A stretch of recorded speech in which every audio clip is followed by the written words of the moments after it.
back for Harfield. 1-0 Burnley. Scott Harfield. He's been threatening that recently. And all the Burnley players run to the Darwin end. Oh, what a goal! What a goal from Robbie Blake! Burnley's first goal in the Premier League is something very, very special. Wade Elliott has that change of pace and he's got away from Montgomery. It's the path of McCann and the follow-up finds the net. What a strike from Wade Elliott! A bolt from the Claret and Blue. Oh goodness me! What a goal from Patterson! If that is to be the one that takes them to Wembley, you cannot argue with that. Pure quality.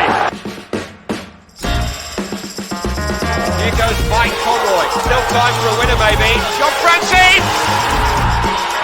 They came to York in their thousands. They're going home as champions. I mean, if there's any justice in the world, Burnley would surely score from this corner.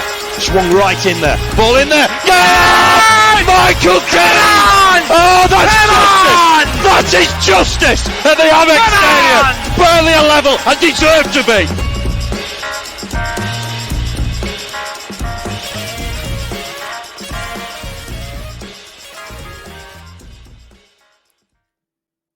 Hello everybody and welcome along to the latest episode of the Turfcast podcast pre-game show with me, Joe Redmond, ahead of this weekend's first trip to the northeast, well, the red and white part of the northeast, for a good few years. I can't remember exactly last time we went. I'd say around 4 years ago, 5 years ago. I remember the game, it was 0-0. Sam Vokes missed a one-on-one chance. I was actually sat in the Sunderland end, but that's a different story.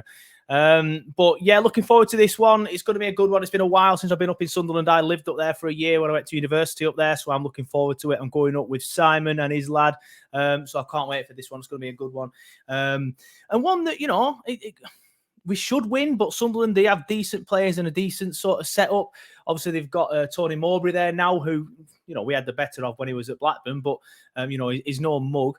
But yeah, we'll get into that. I have got a Sunderland fan waiting in the wings, so it isn't just going to be one where I talk to myself for a little bit. I've kind of stopped doing them now, as you notice. I didn't do a pre-game show ahead of the Birmingham game because I couldn't get a Birmingham fan. I thought no one wants to listen to me on my own talking about Birmingham because I ain't got a clue about Birmingham, so I couldn't offer anything really. But yeah, just quickly going into that game, actually disappointed to throw away another 1-0 lead. Honestly, if we'd have kept hold of the 5 games that we've thrown away when being ahead, probably more than that. I haven't got that stat off the top of my head, but we would be running away with the league.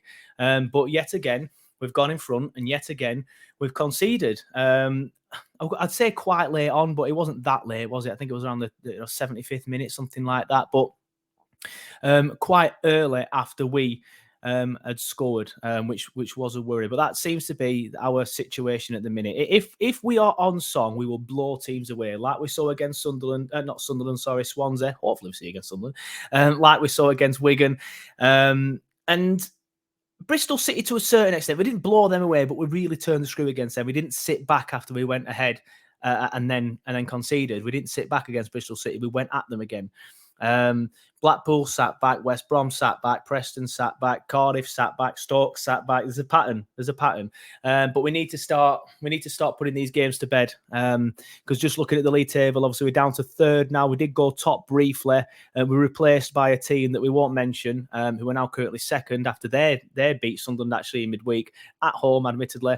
But an impressive result nonetheless. It seemed quite a run-of-the-mill victory for them, but we'll get into that in a second. But QPR have gone top since, and after winning last night, because I'm recording this on Thursday, obviously we unfortunately couldn't manage to hold on against Birmingham City. But just all the usual things. If you haven't subscribed, please subscribe to the channel now. If you're listening on the podcast and you want to watch us, head over to YouTube, search for Turfcast. You'll find us on there. If you already are subscribed, just give the video a like. That will help the algorithm. And as usual, please click the link in the description if you want to join the Turfcast podcast fantasy football game. As I've mentioned before several times, it's with fan slide, so it doesn't matter if you join in late.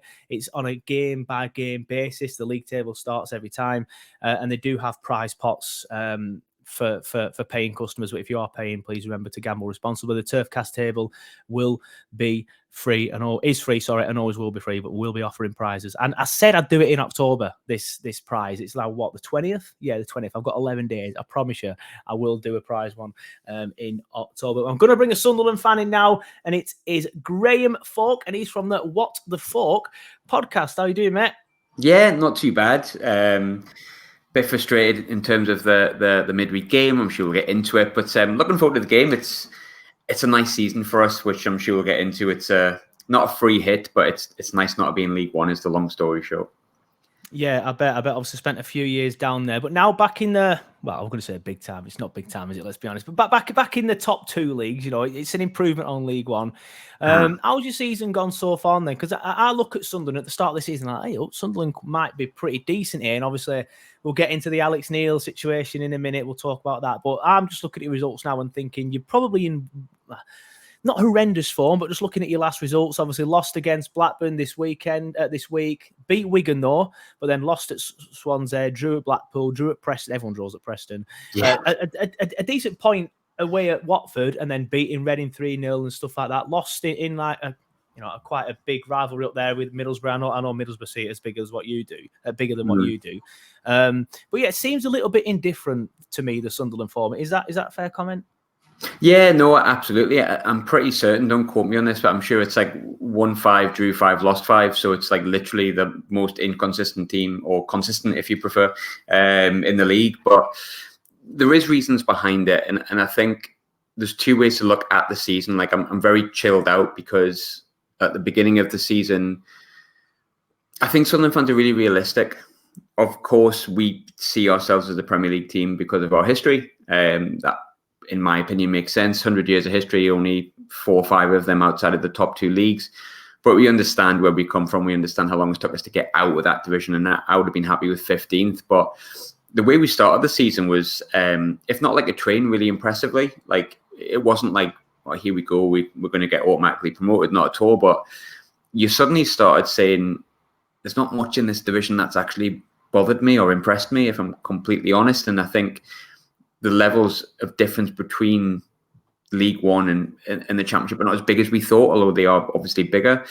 But there's been things that have happened. Our first 4 games, I think we conceded really late at Coventry, which I know their league form, because of the games they're behind, is not great. I think they're still sitting bottom or second bottom, but Coventry, a decent side, just outside the playoffs. And then we went to Bristol City. We won 3-2 at Bristol City. We were 2-0 up against QPR with 3 minutes to go. Lo and behold, their first shot on target, free kick from 30 yards out, goes in. Then their goalkeeper scores a dive and header in the 93rd minute. And then we go and beat Stoke. And you think, well, that's, 2 wins out of 4. We've drew the other 2. We haven't lost a game yet. And you suddenly start going, like, if we can keep this form going for the next 6 or 8 games, you never know. We could make a push for the playoffs, because there was people who said, Sunderland with momentum, the fan base and yada, yada, yada, maybe they could be the surprise package of the season. And whilst many fans didn't think that, we thought, well, potentially. But the first problem was Alex Neil walks out. Yeah.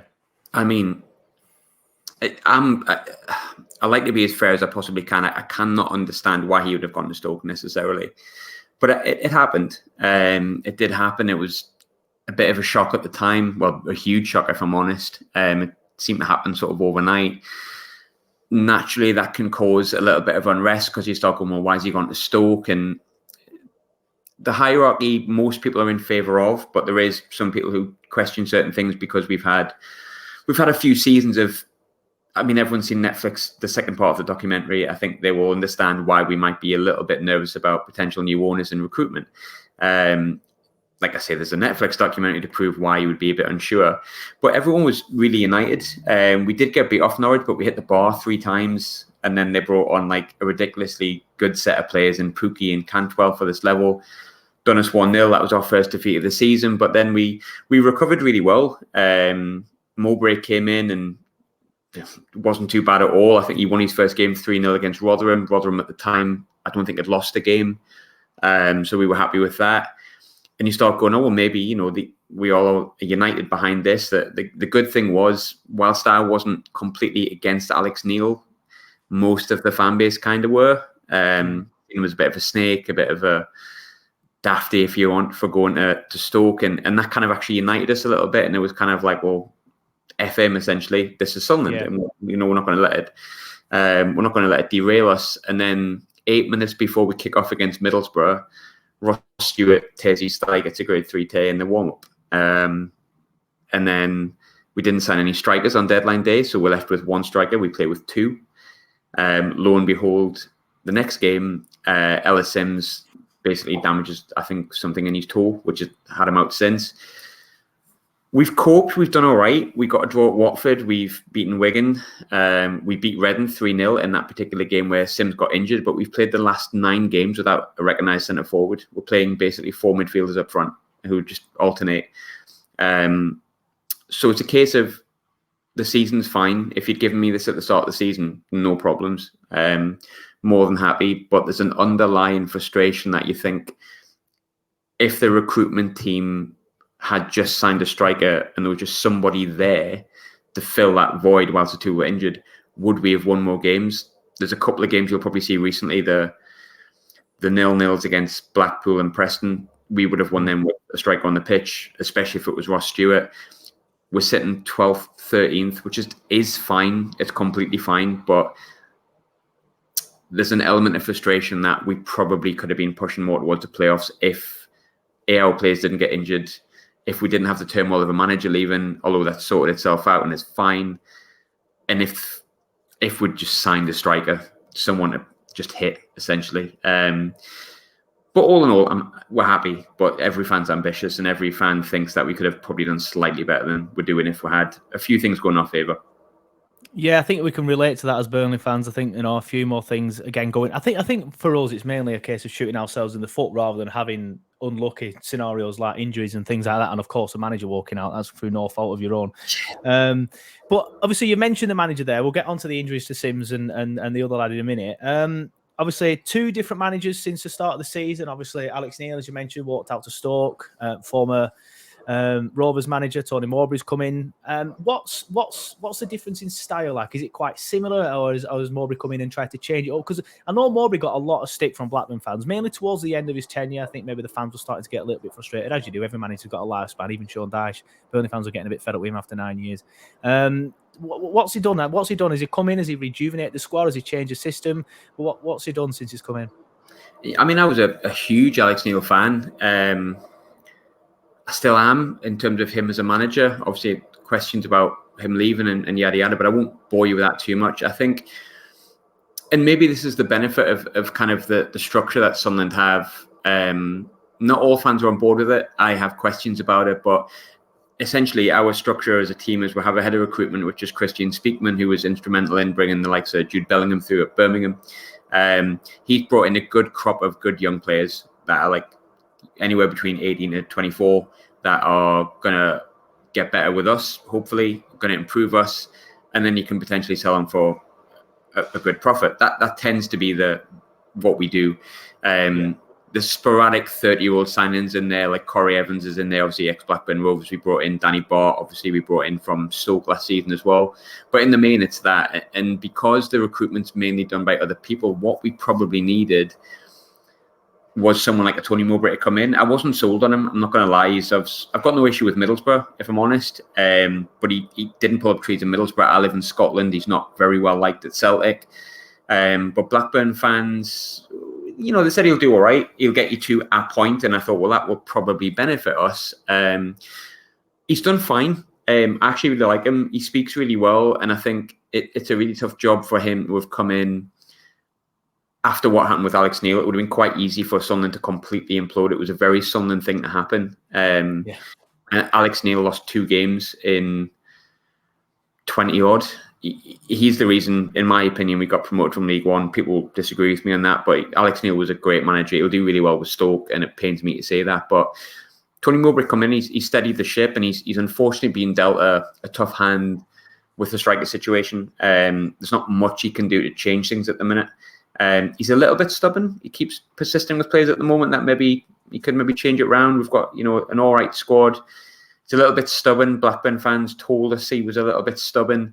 But maybe the benefit of the way Sunderland work is that you can maybe bring in a new head coach and it's quite seamless. It sort of stays the same. I think that's the plan, that if a manager does move, you can bring another one in and things stay the same. So the style and the way we play, I'd say we're probably slightly more attractive and less pragmatic than we were under Alex Neil. I think Alex Neil was a bit more pragmatic. It was horses for courses, different games, different tactics, which I personally like. Tony Mowbray's obviously got a style which is a bit more possession based. It's a lot easier on the eye under Tony Mowbray. It looks nicer. Does it yield the same amount of results? It's hard to judge because, yes, Alex Neil was undefeated in the 4 games he had here, but would he have still have lost as many games as Tony Mowbray did if he lost all of his strikers? And it's hard to judge. Long story short, I really rated Alex Neil. I was devastated he went. I'm not going to lie that I wasn't devastated. I'm still a little bit rankled by it because I really liked him as a manager and as a man. But Tony Mowbray's been fine. He surprised me. I thought it was a bit of an uninspired performance, but he's a bit like a nice granddad that you can go to for advice, and that's kind of maybe a positive, maybe something the young boys need. And there's not many grumbles in the Sunderland fan base, if any. Yeah, fair enough. I felt that he was given a bit of a hard deal at Rovers as well. Obviously, he had to deal with the Venkis, for example. Yeah. So I do feel sorry for any manager that has to do with that. Although hopefully they stay pretty much indefinitely and don't sell up anytime soon. But he's one of the managers that you're not going to go down with him. I'd be very, very, very surprised if Sunderland went down with Tony Mowbray, which the first couple of seasons, first season, definitely, that's what you want, and then kick on from there. However, saying that, you haven't won in your last 6 games. Obviously, lost 2-0 at the weekend. Sorry, you've won 1 in your last 6 games, is what I meant to say. Obviously, beat Rovers. Got beat by Rovers, then beat Wigan, but then beat off Swansea, drew at Blackpool, drew at Preston, against Preston, Watford before, obviously, the game before that where you beat Reading 3-0, which in itself is a very impressive result, by the way, because Reading have started well.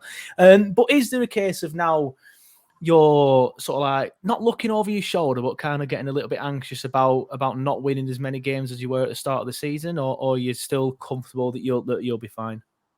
It's so tight in the league. I think it's hard not to be a bit concerned that you could get dragged into something, and it's also hard not to get excited about potentially winning a few games and getting dragged into a promotion race, which is probably going back to the frustration side of it before.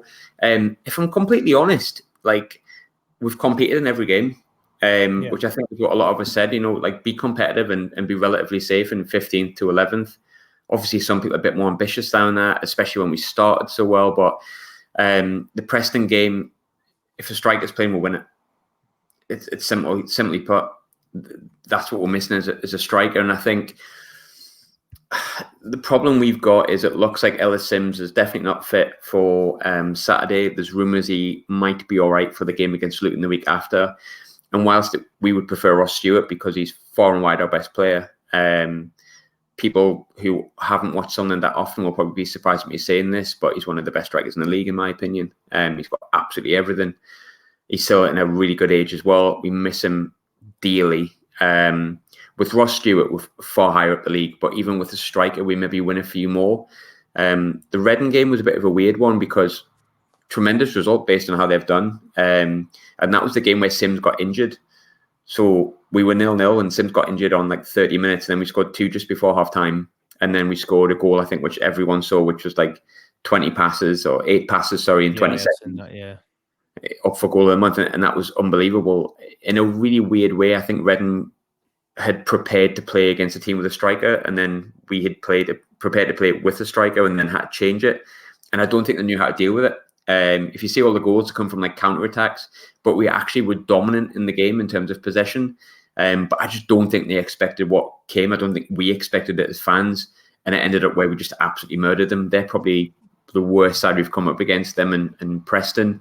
The Blackpool game, we were a little bit poor second half, but with a striker on the pitch, we probably would have been outside in the first half. The Blackburn game, really frustrating. Blackburn fans might disagree, but you're wrong. I'm sure you won't mind me saying that on the Burnley show. Well, there was definitely a penalty that you should have had. I saw that, which I think they went up the other end and scored. Not that I watched Blackburn games, but I saw a few Sunderland fans whinging on Twitter. I thought I'll have a look at this, and it looked a penalty to me.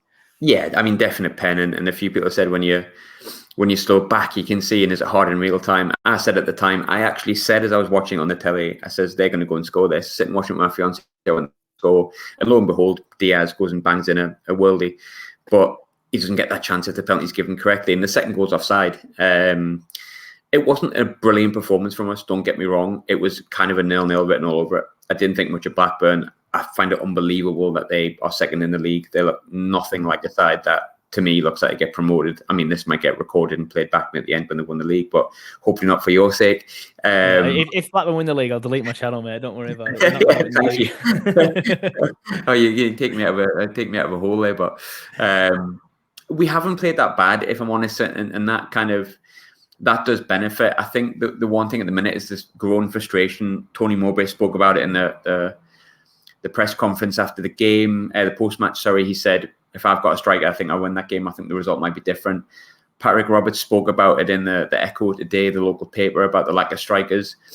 It was kind of an unwritten, unspoken about thing within the squad and the players. A lot of it was, we didn't feel we needed another striker on deadline day. We've got players that can score goals, yada, yada, yada. And now the management, alongside the fans and some of the players, are still going, if we had a striker, that might have been different. So there's a little bit of frustration creeping in towards recruitment over the fact that we said we probably need a third striker, or a lot of people did, and then we didn't get a third striker, and then both strikers got injured, and then it gets really frustrating. And then it's kind of like, well, I told you that was going to happen. We are something that's bound to happen. Like, the reason we told you to sign a striker was because we knew this would happen. But in terms of worried about looking over our shoulders, yes, a little bit, because the league is so tight. You're 3 defeats away from being bottom of the league almost. But I think Sunderland fans are definitely looking up. We're hoping that Sims is going to be back. He's definitely not fit for Saturday. Hopefully he'll be back for the weekend after against Luton. He's not been hugely impressive. He started well and then kind of tailed off, but he's a big focal point. And then Ross Stewart should be back after the World Cup. And I think as long as we can tread water, which is a big question, that's a big question. Ask me in a few weeks if we'd lost a couple more games, I might give you a different answer. But I'm hoping we can pick up enough points until we get one striker back. And then once Ross Stewart comes back, if we're in a 11th to 12th, I'd say, no reason we can't at least aim for the playoffs. And if you aim for the stars, I think it is, isn't it, and miss, then it's fine. It's a bit of a free hit of a season. I think we'll be okay.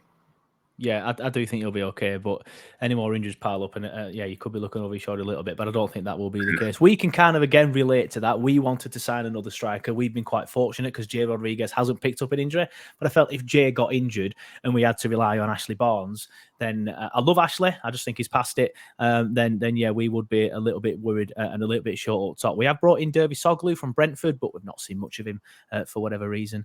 I also like to get people's opinions, opposition fans' opinions on Burnley and what they've done in the summer, because obviously got relegated from the Premier League. Got rid of Sean Dyche, got rid of Mike Jackson, he's still here, but the guy that took over as caretaker and with Ben Mee when we tried to stay up. Brought in somebody completely different, obviously quite a big name, Vincent Kompany, massive in England, massive in Belgium, probably recognised pretty much for all over Europe, if not the world, his name. And then we've brought in somebody completely different and played in a completely different style. We've had to let go of 12 players, bring in 16. It's a massive change for us, and we're playing in a massively different way. We used to kind of like I refuse to call it sort of like long ball tactics, but sort of like a compact defensive style with Sean Dyche and try and hit teams with set pieces. Whereas now it's possession-based play, which can be frustrating in a different way because we have all the ball and then sometimes don't make any chances or create anywhere near enough chances. There's been a lot of games like that this season. But then when it clicks, we look fantastic like we did against Swansea. But there's been more games than not where it hasn't clicked this season. But what are your thoughts on what Burnley did during the summer and what they're trying to achieve with everything that they've done? I think it's really interesting. Obviously, we haven't been in the Championship for ages. Forget the League One side of that. Like, we came into the Championship and fell straight through it. So I feel like we've had one season in the Championship, which is a season I want to forget over the past 20 years. But I'm gradually getting back to sort of grips with the Championship and watching games. And if I'm honest with you, Burnley are one of the teams I've watched the most, not by choice, just by chance, if I'm honest. And I think Company's a really interesting appointment. I think he obviously is a person that's very easy to like, and I think that's massive. I think that's really important from a player's perspective. I think it's really important from a fan's perspective. He seems quite a chirpy, quite a funny guy. There's a few guys from my workplace. Obviously, I don't work with them directly, but the sports guys who work in the same company have dealt with him. And one of them, I think, is the Preston. He's a Preston correspondent, and he stopped mid press conference and he said, "Has anyone ever told you like Timo Werner?" Yeah, I saw that. It was just great, and I really like Vincent Kompany as a person from what I see in the media. He seems like a really affable guy, and I think ultimately very, very similar to when we appointed Roy Keane. Different world entirely. We're talking knocking on 20 years ago now, but when Roy Keane was appointed, it was immediate respect. That's a Premier League winning captain. It's immediate respect, and you know, when I speak to players that have played under Roy Keane, they just go, "I grew an inch. Like I grew an extra inch in height. Like because it's Roy Keane." I think Kompany's a different personality. I think he's the same level of achievement and respect. He was Man City's captain that joined them before the riches, stayed the whole way through, formed part of Pep Guardiola's teams, Pellegrini, and was one of the best centre-halves we've seen in the Premier League era. So I think he naturally commands respect, and it's a case of, well, can he do it? I think when I've watched Burnley, and I mean, it's hard to judge after 15 games because of how mad the league is, and I'm not just saying it because I'm on a Burnley channel. I think Burnley are the best side in the league. From what I've seen, I think the way he's playing, the risk taken, I think is quite interesting because sometimes it doesn't work. I watched the game that he played against Stoke, and I could see what was going to happen. Things weren't really coming off, but I just think it's clicking, not 100% yet. Obviously, he did against Swansea. You were excellent against Swansea from what I've seen on the highlights, the extended highlights. But if you're where you are at the moment and playing as well as you are, and people like me from the outside, I think, and you're the best side in the league, when this eventually clicks with Kompany properly every single week, I don't think people are going to get near you. It's weird looking through your team because I noticed Brownhill, I noticed Jack Cork, and I'm kind of looking at it going, well, where's Eric Peters? Where's Ben Mee? Whereas all these players, obviously you recognise Rodriguez as well. And that sometimes doesn't work. I think you brought in 16 players and sometimes that doesn't work. It's too many. And we had it with Roy Keane at Sunderland. He brought in a load of players, 6 on deadline day, loads more in January, and it worked for us. But there's always an element of risk. But I think they've got a belief in Kompany. I think the fans have as well. I don't see anyone from the outside looking in thinking Kompany was a bad appointment to begin with and then immediately got a great win against Huddersfield. You were very good on the opening day of the season. And I also think, correct me if I'm wrong here, but it felt like Burnley fans had like quite a bit of realism. Like, I don't think he came down and went, we have to go straight back up automatically. Yeah, I think I'm like that. There's a few. I think a few fans have started to show a little bit of, we should be beating teams like these, and to an extent I agree. But like, I think we're third in the league, and people were complaining last night. You know, win your home games, draw your away games, and we'll be fine. But I think some fans are getting frustrated with the way that we've been drawing some games. So then the emotions, you know, they're not bringing themselves away from the emotions and just kicking off and saying, we should be winning this league comfortably. Like third's fine. It's October the 20th. Third is more than okay. And like as you say, like this team will grow as it gets on. Like a lot of people yesterday, I put a tweet out saying not the best day at the office, but you know, people, it's not as bad as people are making out, and people responding saying there's concern because of this. You know, we shouldn't be doing this, that, and this. But people have got to remember it's a team that's 15 games old. You know, it's pretty much a brand new team with a brand new manager and a brand new style. We will get better as the season goes on. So yeah, I think a lot of Burnley fans are quite realist, but you know, it's the same as usual, isn't it? The people shout the loudest get heard the most, and I think that's sometimes when you go on our hashtag after a frustrating draw, you see some Burnley fans that are like, we should be running away with this league. But yeah, I do agree. I think the majority of Burnley fans are pretty realistic. It's a tough league, and it's a big slog. And I think, you know, I've spoken to a few Burnley fans sort of sporadically over the season, and you all say the same. It hasn't clicked 100% yet, apart from the Swansea game. So if it hasn't clicked yet, and you're third. But one player that, talking about your business, you asked me about your transfer business. One player that sticks out like an absolute sore thumb to me every time I've watched Burnley. Looks like he can play with both feet. Looks like he can play on either side. He looks above this level. I don't know if he's on loan. I think he is, and the worry would be that he goes back to Southampton because they're not playing very well.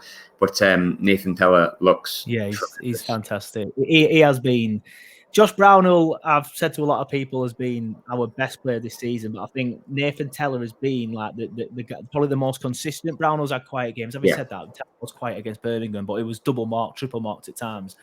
But it's weird with Tella because you can give him the ball and he can run with it, or you can just lump it all up forward, which isn't really our style anymore. But we have got a ball from the goalkeeper and scored a couple of goals doing this, where he's just lumped it over their defence. Tella's ran onto it and just brought it down with a brilliant touch. Then we're in behind. He is fantastic. But yeah, he's on loan. And some people are saying that there's been a few rumours that Southampton want him back. Hopefully that isn't the case. That would just derail our season entirely. But a lot of Southampton fans, when he came, was like, oh, he's not that good. He has no end products. But now they're all going, oh, give him back, give him back. He's sensational. I love him. And I've got a little boy who's 4. He's only ever been on one game. But like, I'm coming home and I'm telling him about Nathan Tella. And I said to him the other day, I went, who's your favourite footballer right now? Who's your favourite Burnley player? Nathan Tella. And he started singing the Nathan Tella song, which is Nathan Tella, baby. So that's the effect he's having. Like a 4-year-old who's been on one game. It's his favourite player. But it's just because he's such a good outlet. He runs at defences. If teams play a high line, he's going to get in behind you. It is as simple as that. Yeah, he's a nice player to watch. And I think ultimately we pay to see our teams win. But if you always connect to a player, don't you? We've got Patrick Roberts, which doesn't always come off for him, but he's exciting to watch. And when I watch Nathan Tella, I'm from the outside looking in, I'm like, when he gets the ball, I kind of go, I quite like watching him actually. He looks like he's got 2 feet. Obviously, I hope that's not the case on Saturday, and I hope he accidentally maybe just does a little bit of a hamstring injury in the warm-up. But he is a good player, and you can see it. And I think for someone who plays this position, quite often can be described as inconsistent. I haven't watched every game this season, but the games I've watched, he certainly looks consistent to me as well, which is a massive plus. Yeah, like I said, probably the first quiet game he had was a game against Birmingham, but I think, like I said, he was triple marked, and hopefully, not every team does that, or if every team does do that, company will look at it, show the lads a video, say do this, that, and this, and then we can compete against it next time. But I do like to sort of we'll hold off on predictions just yet, but I do like to sort of get your opinion on how you think the game's going to be. Like, what style do you think you're going to play in? Because we will probably have the majority of the ball. We'll pass it around the back a lot if we need to, which is the frustrating side of this game. But, I understand what they're doing. They're waiting. If you're going to press us, I don't know. I always say if teams press us, we will beat you. If teams come at us, we will beat you. But that's exactly what Birmingham did, and we couldn't handle their press. Whereas Swansea, for example, they came at us, they pressed us, we passed it round and we were in behind. So it could be a little bit different this time. But what sort of game are you expecting Sunderland to play? Like, how are you expecting it to pan out? I think, without giving my prediction away early, I think probably my concern with the game on Saturday, I think it's going to be a different game because we're at home. I think if it was a turf move, it would be a bit different. We'd probably be a bit more... We're not a defensive team, but I think we'd have more defensive responsibilities for obvious reasons. I think at the Stadium Light, we'll go at you. I think that's the way Tony Mowbray plays. He also is a possession-based manager. Again, the issue we have is there's nothing really to hit. So we play really nice football. It's actually the best football I've seen us play in ages, and that's why I think going back, like we scored against Reading, why people were saying, "Oh God, it's like a Championship Barcelona" and stuff like that. But we do regularly have passages of play like that. We have got young, inexperienced Championship players in the team, like Dan Neal's in the middle, cracking player, but it's his first season in the Championship. It was only his first season last season. We do have injury problems. Probably our most informed defenders just been confirmed to be out for 4 weeks. We have no strikers, but I think we only know one way how to play at the minute, and that's to kind of get a team and attack. I don't see us sitting back, and my concern with that is, does that leave us open? Yeah, I think against us, and I don't mean this like in a big-headed way, but when you look at the teams and who have got results against us this season, it's because apart from Birmingham, really, it's because they've sat back. There were passages of play where Birmingham did sit back, to be fair, but it's because they've Stoke sat back, Cardiff sat back, Coventry. All right, Coventry didn't get a result against us, but they probably could have earned a result against us. Preston, Blackpool, no, Blackpool actually that's a bad example, but all the others are spot on. But they've sat back against us and frustrated us. If you come at us, the two teams that have properly come at us are Wigan and Swansea, and we beat obviously Wigan 5-1 and Swansea 4-0. So it's what. But Birmingham, like I said, they pressed us very, very well. They pressed us, but they were very organised as well, and they had a very, very, very good midfield. Hannibal who's on loan from Man United. Absolute massive prick. He was throwing himself to the ground and stuff like that every opportunity and waving imaginary yellow cards. But few of them. What a player he is. So if your midfield is a good midfield and you can press as well, then you might get some joy like Birmingham did. But if you've got a weak midfield, then the likes of Cullen and Brownhill could win that battle there and then get us up the pitch, and then hopefully we attack from there. I'd be confident against anyone with a fit Ross Stewart, and that's kind of, I feel like I keep going back to it and I'm kind of repeating it. But with Ross Stewart, it's just so important to how we play. It's kind of like we look good until we get to like near the final third.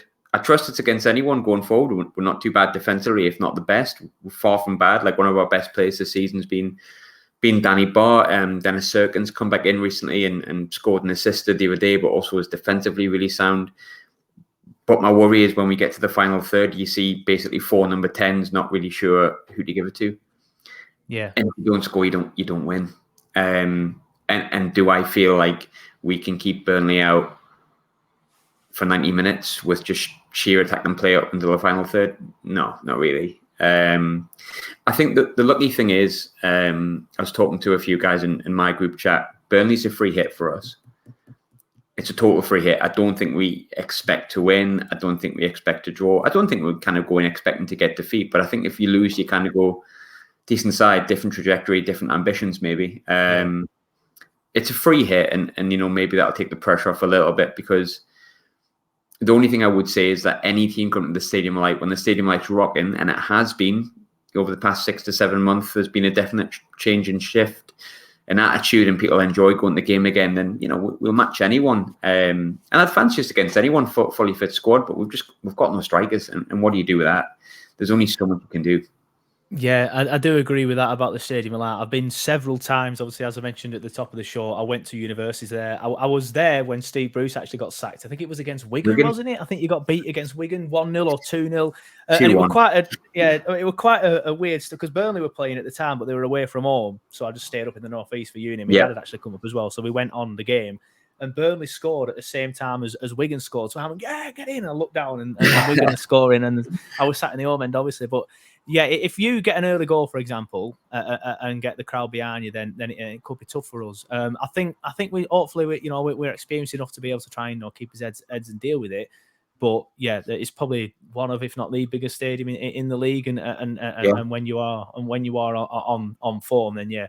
It's probably going to be the toughest test in terms of an opposition crowd if you are behind. If we get an early goal, and I don't think you'll go toxic. I don't think that's like the kind of the way you are at the minute. I think you've done too well recently to do that. But yeah, the reason why I referenced that Wigan game is because it was very, very, very toxic. So it can go quite bad. It's the same for all these big stadiums, though, isn't it? With the clubs that probably not as high up as they should be in terms of size. Villa, Ellen Road, obviously Stadium of Light, St James's Park. That's been toxic over the last few years, apart from the last 10 months.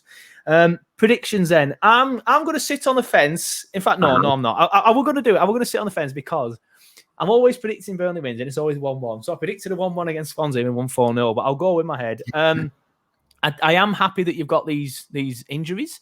That has given me a little bit more confidence. So I'm going to go. We do concede. We don't concede too many, but we are known to concede. We concede. Having said that, it's 13 goals, which is. Preston have conceded less. Rotherham have conceded the same. So it's not that bad. Birmingham have conceded the same. So I were going to say you'll get a goal. I do still think you will, because we're not the best in the air. I don't know what you're like in the air, but we do concede sometimes. No, we concede a lot from crosses. The goal against Birmingham was a cross. We seem to concede a lot of crosses from down our right-hand side. Or left, to be honest. They do seem to come from both sides. But it was the same against Birmingham. So I'm going to go 2-1 Burnley. Hopefully we don't concede early on, as I said, for the crowd thing. But yeah, I'm going up, so I'm looking forward to it. So I'm all kind of praying that we get a win as well. But I've went on the Huddersfield game away from home, went on the Preston game, and I went on the Wigan game, and 2 out of 3. We haven't lost one yet. So fingers crossed I keep that record going. But what's your prediction? I actually 100% agree with you. I said this earlier in the week. No one wants to get beat, and I don't like predicting defeat against my team, but I've got no predictions right this year, so I guess it's by the by. But I think 2-1. You touched on the big in the air thing. We're not Without Stewart and Sims, we've got a bunch of 5'8" number 10s, some of them smaller. If we open you up and we do score, it'll be from possession-based play. And one of those midfielders getting in the box and deciding he can play up front for 5 minutes. But I think we might score. We've shown we're capable of scoring. 2 decisions outside of the Blackburn game, we probably would have scored that penalty or could have scored the penalty and we wouldn't have conceded the goals we did because one was offside and one would have been not happening. So I'm confident we can score a goal. I'm confident in the defence, but I just think you'll have too much. And there's only so much you can play when it keeps coming back at you, and it does when you don't have a striker. And if, in my opinion, we're playing the best team in the league, I've got to be realistic and say that I think we'll probably get pipped. Our season's not going to be determined by games against Burnley, thankfully. I'd like to think we can get something, but I think without being defeatist, I think if we did get, say, a point or a win, it would be, be a bonus. So I think we might get nicked. Yeah, fair enough. Understand. I didn't realise this, but I'm just looking at the league table. This is more for the listeners rather than you, but I'll tell you anyway because I'm quite impressed with this. But we have scored the joint most goals in the league at 25, level with Bristol City, who've also scored 25, and we have conceded the joint least on 13, along with Rotherham and Birmingham, as I mentioned earlier. So I'm quite impressed with that. I knew we'd started the season pretty well. I was telling people on Twitter yesterday to stop having a meltdown, and we're not as bad as people think we are. But again, if we win on Saturday, we can go top of the league. But I normally say to people, this chat normally lasts around 25 minutes. But when people are good talkers, it always gets up quite hard. So you're a good talker, mate. Obviously, I really enjoyed the Swansea lad the other week. He's a nice lad, but Jesus, I asked him some questions and he was like, yeah. I'm like, all right, fair enough. Whereas I think I asked you a question, like 4-minute answer. I'm like, I can have this. Yes. I'll always give you a lot. You can tell you've got your own podcast, but that's a perfect link just to let everyone know before we do sign off where they can find you, where they can watch and listen to your content. Yeah, absolutely. And I know sometimes it's really interesting to sort of listen to an opposition perspective on your team and stuff like that as well. I personally really like that too. So if you want to listen, I'm on Twitter, just Graham Falk is my own personal Twitter, and at What the Falk Pod is the podcast Twitter where I have a bit more non-professional rant, shall we say. And What the Falk Podcast is just on Spotify, it's on Apple, it's on YouTube. And we always do a review of the game. And I think we don't normally do this, but on Saturday, I think we're going to do, because for once, everyone who contributes is in the same place. We're going to do it before halftime and then maybe afterwards. So we're going to do a whole day, which sometimes can be interesting to hear the different levels of emotion. So that's where you can find us. Yeah, thank you for that. I'm like you. I do like listening to other teams' podcasts and stuff like that. So I'll definitely dip in. I don't know if you can hear him, but my little boy's just turned up, and it's a perfect time for me to wrap up anyway. I don't know if you heard him knock at the door going, "Daddy, I need a wee. Daddy, I need a wee." That'll definitely ruin the style of the podcast. Good chat, mate. Really enjoyed it. Probably one of the best talks this season so far. Good luck for the season. Apart from Saturday, just a little bit gutted that you lost in midweek at Ewood Park, but can't win more, can you? Yeah. Get him back earlier, later in the season, mate. But thanks for coming on. I really appreciate it, and I'll probably give you a bell for the game at the Turf. Please do, mate. And vice versa. I'm sure you have it in mind as well. Spot on. Yeah. Cheers, mate. Thank you. Bye.